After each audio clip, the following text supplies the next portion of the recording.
For if he were not expecting that those who had fallen would rise again, it would have been superfluous and foolish to pray for the dead. But if he was looking to the splendid reward that is laid up for those who fall asleep in godliness, it was a holy and pious thought. Therefore, he made atonement for the dead, that they might be delivered from their sin. The Wisdom of Solomon, chapter 13. The foolishness of idolatry. For all men who were ignorant of God were foolish by nature, and they were unable from the good things that are seen to know him who exists, nor did they recognize the craftsman while paying heed to his works.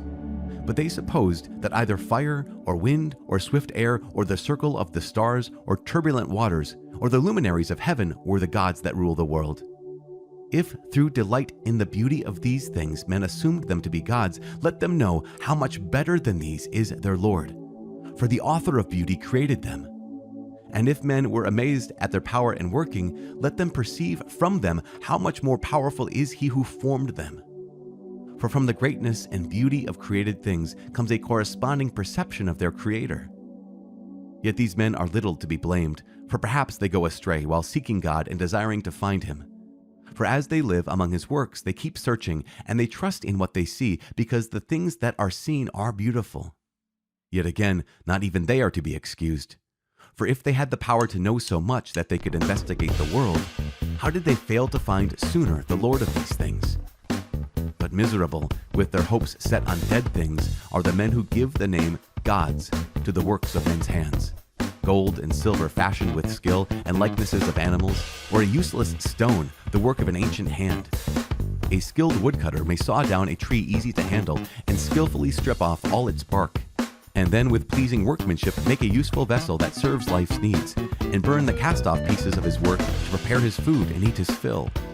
But a cast-off piece from among them, useful for nothing, a stick crooked and full of knots, he takes and carves with care in his leisure, and shapes it with skill gained in idleness. He forms it like the image of a man, or makes it like some worthless animal, giving it a coat of red paint and coloring its surface red, and covering every blemish in it with paint.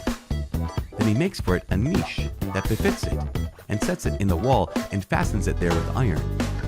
So he takes thought for it, that it may not fall, because he knows that it cannot help itself, for it is only an image and has need of help. When he prays about possessions and his marriage and children, he is not ashamed to address a lifeless thing. For help, he appeals to a thing that is weak. For life, he prays to a thing that is dead. For aid, he entreats a thing that is utterly inexperienced. For a prosperous journey, a thing that cannot take a step. For money-making and work and success with his hands, he asks strength of a thing whose hands have no strength. Chapter 14. Again, one preparing to sail and about to voyage over raging waves calls upon a piece of wood more fragile than the ship which carries him. For it was desire for gain that planned that vessel, and wisdom was the craftsman who built it. But it is your providence, O Father, that steers its course, because you have given it a path in the sea and a safe way through the waves, showing that you can save from every danger, so that even if a man lacks skill, he may put to sea. It is your will that works of your wisdom should not be without effect. Therefore, men trust their lives even to the smallest piece of wood, and passing through the billows on a raft, they come safely to land. For even in the beginning, when arrogant giants were perishing, the hope of the world took refuge on a raft, and guided by your hand, left to the world the seed of a new generation. For blessed is the wood by which righteousness comes. But the idol made with hands is accursed, and so is he who made it, because he did the work, and the perishable thing was named a god.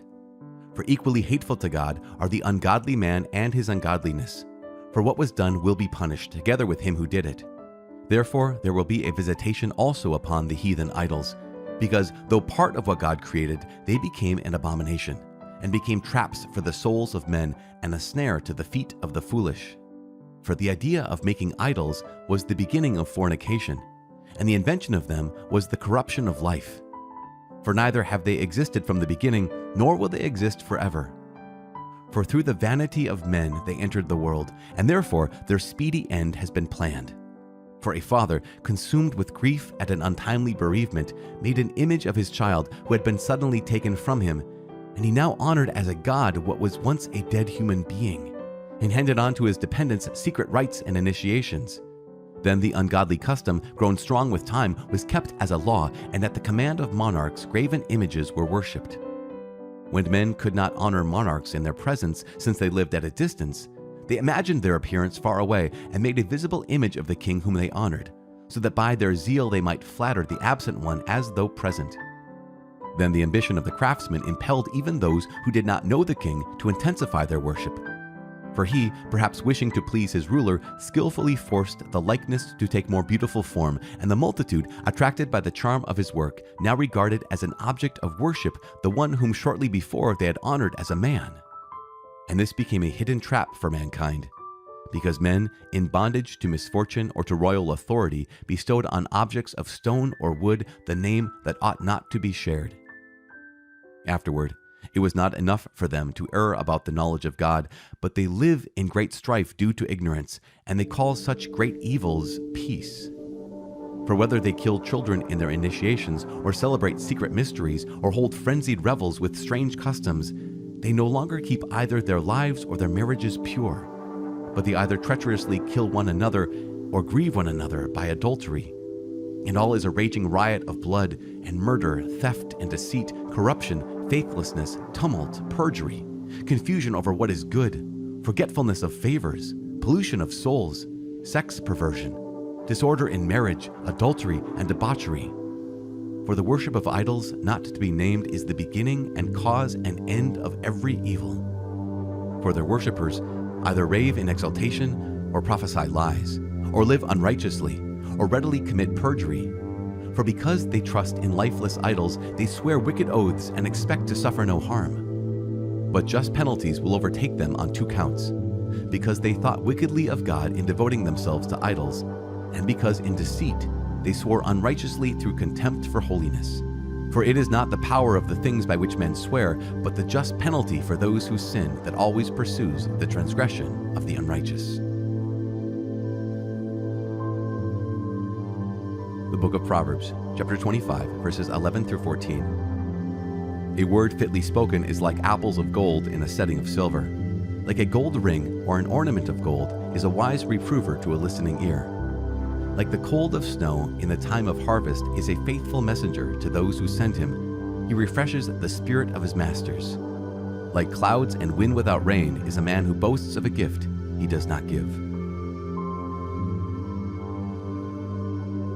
Father in heaven, we give you praise and thank you so much for this day. And